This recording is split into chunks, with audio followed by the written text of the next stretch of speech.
ពីស្រីស្អាតមកជាបែបនេះដោយសារតែការវះកាត់កាយសម្ផស្សមិនឆ្អាតឆ្អន់លោកស្រី Jocelyn Waldenstein ត្រូវបានគេស្គាល់ថាជាតារាសង្គមមួយដ៏ល្បីល្បាញដែលមានរហស្សនាមថាស្ត្រីឆ្មាដោយសារតែរូបរាងមុខរបស់លោកស្រីប្រែប្រួលជាខ្លាំងទៅជាមុខឆ្មាបន្ទាប់ពីការវះកាត់កាយសម្ផស្សជាច្រើនលើកប្រវត្តិការវះកាត់របស់លោកស្រីត្រូវបានគេចាត់ទុកថាជាករណីដ៏គួរឲ្យភ្ញាក់ផ្អើលមួយក្នុងពិភពកាយសម្ផស្សលោកស្រី Waldenstein បានចាប់ផ្ដើមវះកាត់កាយសម្ផស្សនៅទសវត្សរ៍ឆ្នាំ1980ក្នុងអំឡុងពេលរៀបការជាមួយនឹងមហាសេដ្ឋីជួញដូរសិល្បៈលោក Alex Waldenstein តាមការរាយការណ៍មួយចំនួនការវះកាត់គឺដើម្បីផ្គប់ចិត្តស្វាមីរបស់លោកស្រីដែលចូលចិត្តសត្វឆ្មាព្រៃខ្លាំងណាស់ទោះបីជាយ៉ាងណាក៏ដោយលោកស្រីបានបដិសេធពីមូលហេតុនេះនិងបានអះអាងថាលោកស្រីមិនដែលវះកាត់កាយសម្ផស្សទេដោយលើកហេតុផលថារូបរាងភ្នែកនិងថ្ពាល់របស់លោកស្រីគឺជាលក្ខណៈធម្មជាតិតាំងពីដូនតាលោកស្រី Waldenstein ត្រូវបានគេជឿថាបានចំណាយប្រាក់រាប់លានដុល្លារលើការវះកាត់ជាច្រើនលើកដូចជាការវះកាត់ភ្នែកនិងការលើកចិញ្ចើមការវះកាត់លើកផ្ទៃមុខការចាក់ពណ៌និងការចាក់សារធាតុបំពេញផ្សេងៗដែលធ្វើឲ្យថ្ពាល់របស់លោកស្រីរីកធំខុសធម្មតាការវះកាត់ដ៏ច្រើនលើលប់នេះបានបណ្ដាលឲ្យមុខរបស់លោកស្រីមានការខូចខាតនិងផ្លាស់ប្ដូររូបរាងទាំងស្រុងដែលធ្វើឲ្យលោកស្រីត្រូវបានគេរិះគន់និងនិយាយតៗគ្នាយ៉ាងច្រើនក្នុងអំឡុងពេលលេងលះគ្នាជាមួយអតីតស្វាមីរបស់លោកស្រ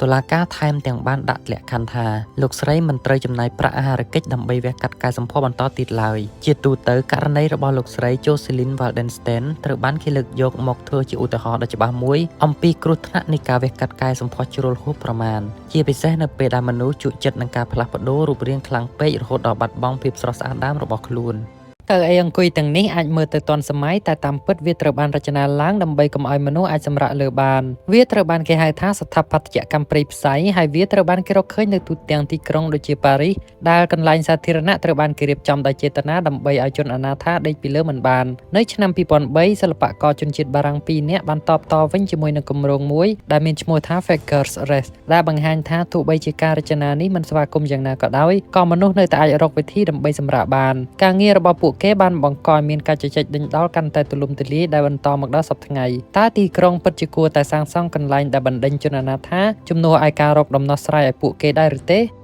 េមើលទៅដូចជាខុសខើតែតាមពិតគេកំពុងតែជួយឲ្យសត្វជៀមរស់នៅបានស្រួលប៉ុណ្ណោះនៅពេលដែលរដូវរងាកន្លងផុតទៅហើយអាកាសធាតុចាប់ផ្ដើមក្តៅឡើងការកោររោមជៀមគឺជាកាតព្វកិច្ចមួយរបស់អ្នកចិញ្ចឹមជៀមវាមិនមែនត្រឹមតែដើម្បីយករោមទៅលក់យកប្រាក់ចំណេញប៉ុណ្ណោះទេតែក៏ជាការថែរក្សាសុខភាពសត្វជៀមផងដែររោមរបស់សត្វជៀមមានកម្រាស់ក្រាស់ខ្លាំងហើយវារក្សាកម្ដៅបានល្អនៅពេលដែលអាកាសធាតុចាប់ផ្ដើមក្តៅសត្វជៀមអាចនឹងជួបបញ្ហាក្តៅខ្លាំងរហូតដល់អាចស្លាប់បានទៀតផងដូច្នេះការកោររោមចេញគឺជាការជួយឲ្យពួកវាអាចទប់ទល់នឹងកម្ដៅបានល្អនិងរស់នៅបានស្រួលរោមជៀមក្រាស់ៗអាចជាជម្រកដ៏ល្អសម្រាប់សត្វល្អិតដូចជាចៃនិងមេរោគផ្សេងៗដែលអាចបង្កឲ្យមានជំងឺសើស្បែកលើសត្វជៀមការកោររោមចេញជួយសម្អាតស្បែកពួកវានិងកាត់បន្ថយហានិភ័យនៃការឆ្លងជំងឺបន្ទាប់ពីកោររោមរួចសត្វជៀមនឹងមានអារម្មណ៍ធូរស្រាលនិងមានសកម្មភាពច្រើនជាងមុនពួកវាងាយស្រួលក្នុងការដើរហើរនិងស៊ីចំណីការកោររោមនេះក៏ជួយឲ្យស្បែករបស់ពួកវាមានខ្យល់ចេញចូលបានល្អដែរការកោររោមជៀមត្រូវបានធ្វើឡើងដោយប្រុងប្រយ័ត្នបំផុតដោយប្រើឧបករណ៍ពិសេសដើម្បីធានាថាមិនបង្ករបួសដល់សត្វជៀមអ្នកជំនាញត្រូវកាន់សត្វជៀមឲ្យបានត្រឹមត្រូវដើម្បីកុំឲ្យវារើបំរាស់និងរបួសខ្លួនឯងបន្ទាប់ពីកោររោមអ្នកខ្លះក៏លាបថ្នាំសម្លាប់មេរោគលើស្បែកវាដើម្បីការពារផងដែរទោះបីជាការកោររោមជៀមមើលទៅដូចជាខុសខើក៏ដោយតែវាគឺជាផ្នែកដ៏សំខាន់នៃការថែទាំសត្វជៀមប្រកបទៅដោយការទទួលខុសត្រូវវាជួយឲ្យពួកវាមានជីវិតរស់នៅបានស្រួលនិងមានសុខភាពល្អ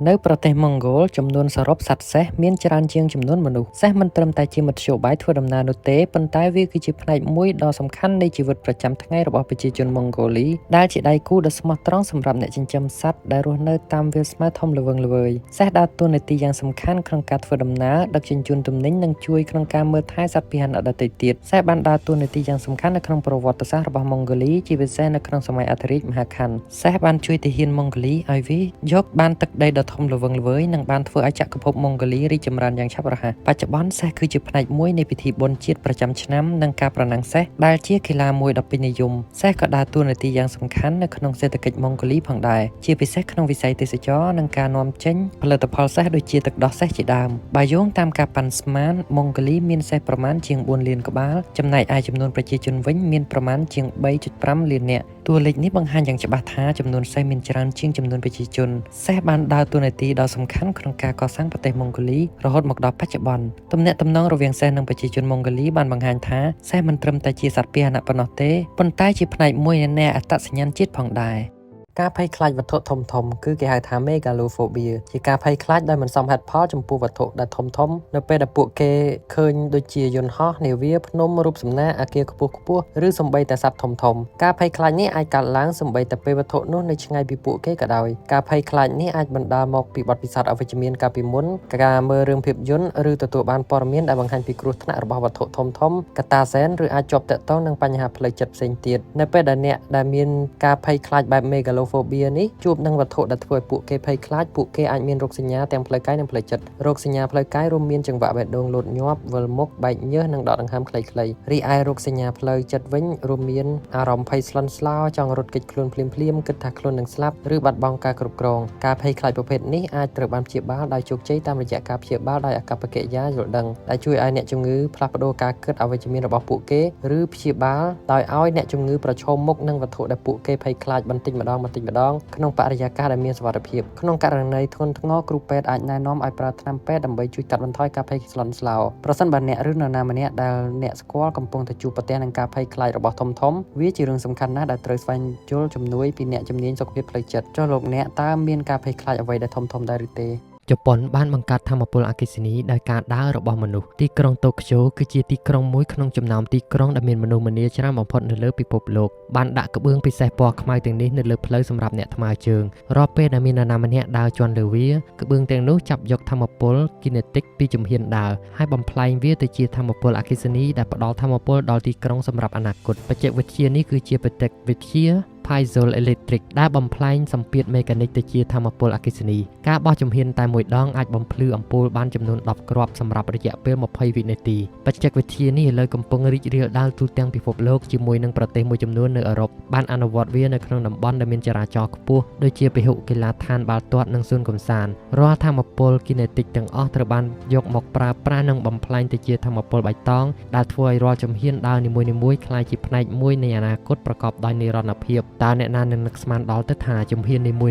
ៗដែលយើងដើរគឺកំពុងផ្លាស់ប្ដូរពិភពលោកដែលស្ងៀមស្ងាត់នោះហើយការដើរក៏ជួយឲ្យសុខភាពរបស់យើងល្អជាងមុនផងដែរមិនអញ្ចឹងហីការងារជាតួអង្គតុក្កតានៅ Disneyland មិនមែនគ្រាន់តែជាការស្លៀកពាក់ឈុតតុក្កតាដ៏គួរឲ្យស្រឡាញ់ប៉ុណ្ណោះទេវាជាឱកាសមួយដើម្បីនាំមកនូវភាពរស់រវើកដល់តួអង្គដែលអ្នកចូលចិត្តដើម្បីបង្កើតនូវបទពិសោធន៍ដែលមិនអាចបំភ្លេចបានសម្រាប់ភ្ញៀវទេសចររាប់លាននាក់អ្នកសម្ដែងត្រូវតែមានកម្ពស់តាមស្តង់ដារដែលកំណត់ដោយតួអង្គនីមួយៗដូចជាតួអង្គព្រះនាងឬតួអង្គ Mickey Mouse ជាដើមលើពីនេះពួកគេត្រូវតែមានកាយវិការដែលសមស្របទៅនឹងតួអង្គនីមួយៗដើម្បីរក្សាភាពអាថ៌កំបាំងនិងភាពទាក់ទាញរបស់តួអង្គក្រៅពីការដើរហើរលេងក្នុងឧទ្យានអ្នកសម្ដែងក៏ត្រូវចូលរួមក្នុងការដង្ហែក្បួននិងបង្ហាញខ្លួននៅតាមព្រឹត្តិការណ៍ពិសេសៗផងដែរពួកគេត្រូវបានបង្រៀនពីរបៀបធ្វើចលនានិងភាសាកាយវិការឲ្យសមស្របតាមបុគ្គលិកលក្ខណៈរបស់តួអង្គការងារនេះទាមទារភាពអត់ធ្មត់ខ្ពស់ព្រោះអ្នកសម្ដែងត្រូវឈរឬដើរជាច្រើនម៉ោងក្នុងមួយថ្ងៃមួយផ្នែកធំនៃការងារនេះគឺការប្រាស្រ័យទាក់ទងជាមួយកុមារដែលពោពេញទៅដោយក្តីរំភើបអ្នកសម្ដែងត្រូវតែចេះឆ្លើយតបនឹងសំណួរនិងប្រតិកម្មផ្សេងៗរបស់ពួកគេតាមរបៀបដែលគួរជឿជាក់ពួកគេត្រូវរក្សាភាពរីករាយជានិច្ចទោះបីជាស្ថិតក្នុងអាកាសធាតុក្តៅក៏ដោ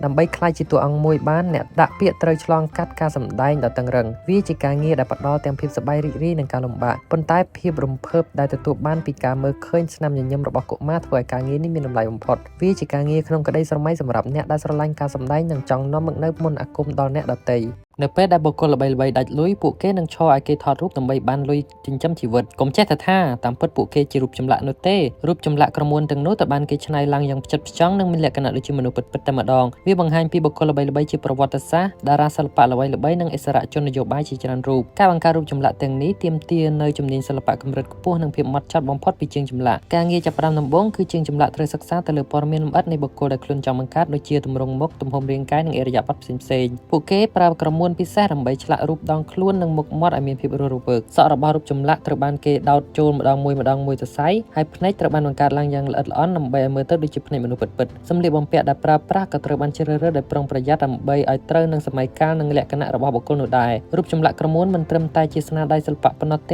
េតែវាក៏ជួយរក្សាទុកប្រវត្តិសាស្ត្រនិងការចងចាំដែរភ្ញៀវទេសចរអាចឈរថតរូបក្បែរបុគ្គលដែលខ្លួនពេញចិត្តដែលមានអារម្មណ៍ដូចជាបានជួបនឹងមនុស្សពិតៗពួកគេក៏អាចស្វែងរកពីជីវិតពិតនិងស្នាដៃរបស់បុគ្គលទាំងនោះតាមរយៈការបង្ហាញនៅក្នុងសារមន្ទីរវត្តមានរបស់រូបចម្លាក់ក្រមួនធ្វើឲ្យសារមន្ទីរទាំងនោះកាន់តែមានជីវិតរស់រវើកនិងទាក់ទាញភ្ញៀវទេសចរយ៉ាងច្រើនកកវាជាមធ្យោបាយដ៏ល្អមួយដើម្បីផ្សារភ្ជាប់មនុស្សជំនាន់ថ្មីជាមួយនឹងអតីតកាលដូច្នេះហើយបានជាសារមន្ទីររូបចម្លាក់ក្រមួនតែងតែមានប្រជាប្រិយភាព យន្តហោះហុយបែបនេះគឺវាកំពុងនោមដោយការបាញ់ទម្លាក់ប្រេងសាំងនៅលើផ្ទៃអាកាសមនុស្សមួយចំនួនគិតថាវាគឺជាការខ្ជះខ្ជាយចំណែកឯអ្នកខ្លះទៀតបារម្ភថាវាអាចធ្លាក់មកលើក្បាលពួកគេការពិតគឺវាគឺជាវិធានការសុវត្ថិភាពស្តង់ដារនៅពេលដែលយន្តហោះហោះឡើងវាអាចផ្ទុកប្រេងឥន្ធនៈបានរាប់សិបតោនប៉ុន្តែទម្ងន់ចុះចតអតិបរមារបស់វាទាបជាងនេះទៅទៀតដូច្នេះប្រសិនបើជើងហោះហើរត្រូវត្រឡប់មកវិញភ្លាមបន្ទាប់ពីហោះឡើងវាមានគ្រោះថ្នាក់ក្នុងការចុះចតទាំងមានទម្ងន់ធ្ងន់ប្រសិនបើមិនបានបាញ់ទម្លាក់ប្រេងខ្លះនោះទេឧបករណ៍ចុះចតអាចនឹងបាក់តួខ្លួនយន្តហោះអាចនឹងខូចខាតឬយន្តហោះអាចរត់ហួសផ្លូវរត់ដូច្នេះហើយពួកគេត្រូវកាត់បន្ថយទម្ងន់ប៉ុន្តែវាមិនមែនគ្រាន់តែជាការចាក់ប្រេងចេញដោយផ្ទាល់នោះទេ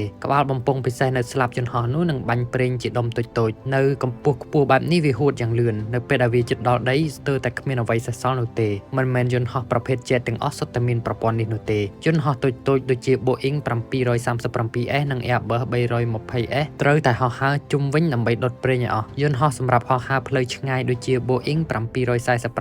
777 Airbus A330 ឬ A340 ត្រូវបានបំពាក់ដោយប្រព័ន្ធបាញ់ទម្លាក់នេះហើយមានច្បាប់តឹងរ៉ឹងមួយគឺប្រេងឥន្ធនៈត្រូវតែបញ្ចេញនៅតែកម្ពស់ខ្ពស់ប៉ុណ្ណោះឆ្ងាយពីទីក្រុងនិងជៀសវាងលុះត្រាតែចាំបាច់ដើម្បីការពារបរិស្ថានដូច្នេះលើកក្រោយដែលអ្នកឃើញយន្តហោះបាញ់ប្រេងមិនបាច់ស្លន់ស្លោនោះទេវាពិតជាកំពុងតែជួយសង្គ្រោះមនុស្សគ្រប់គ្នានៅលើយន្តហោះឲ្យមានសុវត្ថិភាពតែប៉ុណ្ណោះ